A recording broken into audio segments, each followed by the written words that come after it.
So mga ka-eme, hello. Dito kami ngayon sa bahay kasi wala si Jowa. Ito aking balak ngayon sa kanya. Ayan, natupad. Pinrang ko si Jowa para naman may katuwaan ako. Pero ngayon, ito ang nangyari sa akin. Binugbog ako pero okay lang. Pero mahal na mahal kita, alam mo yan.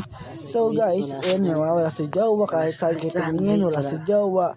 Ngayon, ang aking ginawa is masakit ang aking dibdib prank. Kaya ngayon, nakikita niyo na siya, wala pa siya. Naghanap ako ng pwesto ng cellphone para naman sa kanyang pagdating ay hindi mahalata kung saan ko nilagay ang cellphone. Oo, ngayon, ito na, tuloy na aking balak. Sana naman lablaboy ko magagalit. Mahal na mahal kita, alam mo yan. So ngayon, ito, ang dami kong ginagawa para nang hindi mahalata ang ginagawa kong pagpaprang sa kanya. Oo. At ngayon, sana pagdating niya, hindi niya makita yung cellphone ko tinago. Tagong-tago naman to si Loko. Grabe ka talaga, bata. Ano-ano nang ginagawa sa cellphone para lang hindi makita ni Jowa. Naku po, yari ka pag nakita ka niyan. So ngayon guys, wala akong magawa kung hindi mag-prank na lang kay Jowa kasi nga ito siya ngayon, wala. Tamang is-is ng isda sa labas. Ngayon, sana pagdating niya,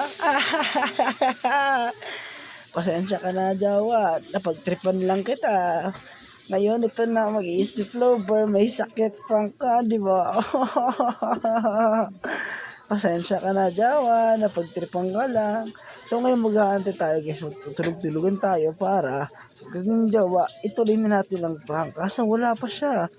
Anong oras na guys? Wala pa rin siya. Anong gagawin natin? Ano ba yan? So ngayon, napapaisip ako anong kala kong gawin para bumunta siya sa kwarto. Patunog ako ng kamay pero wala pa rin. Nagkaroon ako ng muta-muta ko pero wala pa rin. Ano ba talaga itong iisip ito ng tagal-tagal. Hinarap ko si Jowa, tinawag ko kung andyan. Kaso wala naman. Ngayon, ito na. Gusto kong siyang tawagin sa labas. Sumilip ako sa bintana. Kaso wala pa rin. Ngayon nakita ko siya nagkakaliskis ng isda. Wala pa rin talaga.